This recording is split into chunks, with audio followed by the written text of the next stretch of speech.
Halo semuanya, perkenalkan kami dari kelompok 4 penulisan ilmiah kelas 4C yang beranggotakan Syifa Maulidina, Amanda Puspitawati, Sartika Alivia, dan Dia Devara Kusumawardani. Kerangka penulisan makalah untuk tinjauan pustaka review. Menurut Taylor dan Proctor, tinjauan pustaka adalah paparan mengenai sebuah tema dalam bentuk tulisan yang dapat mengidentifikasi tren dan juga teori yang relevan.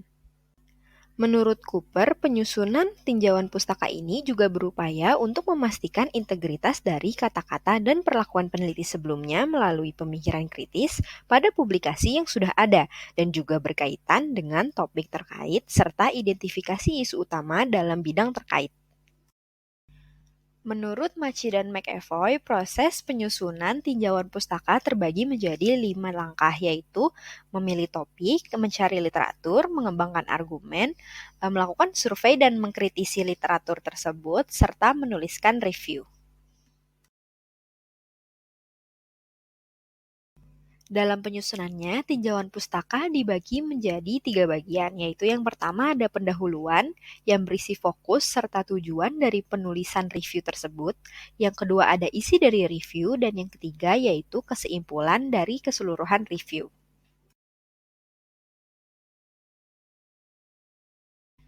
Selanjutnya terdapat tips penulisan dari tinjauan pustaka. Yang pertama itu teman-teman dapat memulai dari studi yang terbaru terlebih dahulu, lalu berjalan mundur ke terbitan-terbitan sebelumnya. Yang kedua ada baca lebih dahulu abstrak atau ringkasan untuk menetapkan apakah topik tersebut relevan dengan masalah yang akan dibahas. Dan yang ketiga ada membaca laporan secara seksama sebelum memulai catatan untuk mengetahui bagian-bagian mana yang akan berkaitan dengan masalah penelitian.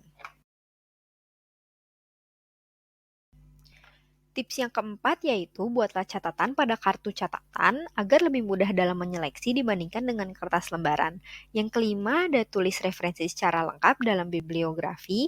Yang keenam, pada setiap kartu catatan pastikan hanya memiliki satu referensi yang sama agar lebih mudah dalam pemilihan dan penyusunan. Dan yang terakhir yaitu beri tanda yang mana kutipan langsung dari pengarang dan yang mana susunan kata sendiri. Kerangka penulisan ilmiah populer, laporan penelitian.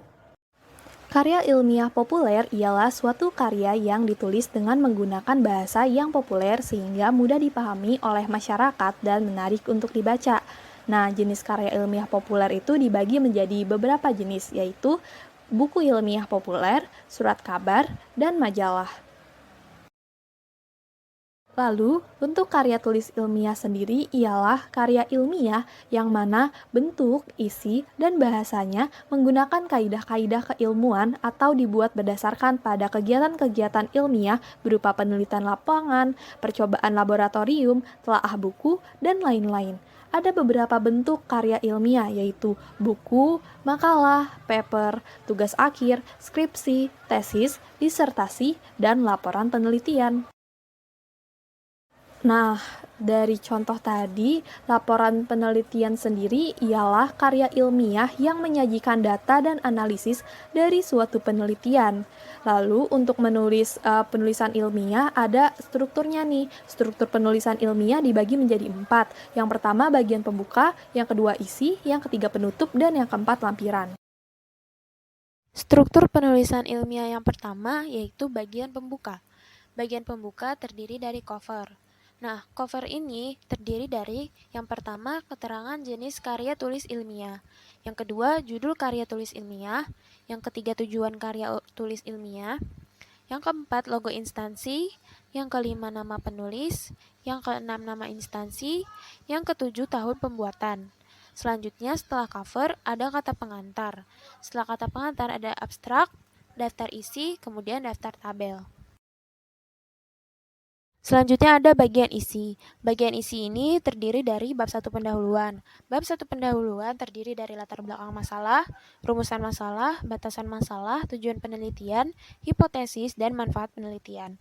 Setelah bab 1 pendahuluan, ada bab 2 landasan teori atau penyusunan kerangka teoritis. Kemudian bab 3 metodologi penelitian, dan yang terakhir ada bab 4 yaitu hasil penelitian dan analisis.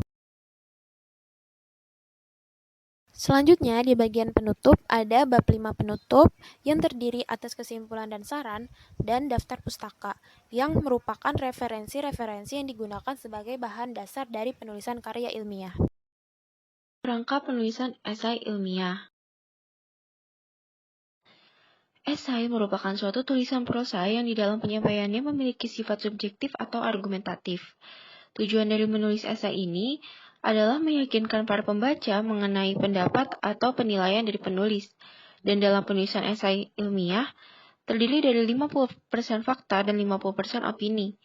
Jadi opini tersebut didukung dengan fakta-fakta yang relevan dan dapat dipertanggungjawabkan, dan sumber pustaka atau informasi wajib dicantumkan dalam daftar pustaka esai tersebut. Struktur esai ilmiah pada dasarnya terdiri dari pendahuluan dan pernyataan tesis, batang tubuh, dan penutup. Dalam menulis paragraf pendahuluan, esai dapat dibuat dengan terlebih dahulu menulis kata yang bersifat general, lalu dikerucutkan ke kalimat tesis seperti gambar berikut. Dan dalam penulisan esai ilmiah, dapat dimulai dengan definisi, latar belakang, dan lain sebagainya, lalu disampaikan alasan penulis, urgensi dan relevansi dari topik tersebut.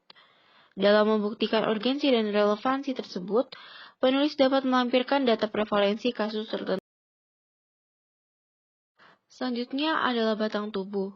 Pada penulisan esai ilmiah, bagian batang tubuh ini berasal dari opini penulis yang didukung dengan argumentasi dan pembahasan yang kuat dan mendetail atau menawarkan solusi-solusi terkait dengan masalah yang diangkat.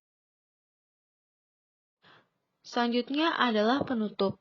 Pada penulisan esai ilmiah, penulis dapat kembali melakukan penekanan terhadap poin-poin dari isi esai yang ingin disampaikan kepada para pembaca agar dapat dipahami dengan jelas dan memberikan kalimat yang persuasif agar pembaca menyetujui solusi yang telah dibuat sebelumnya.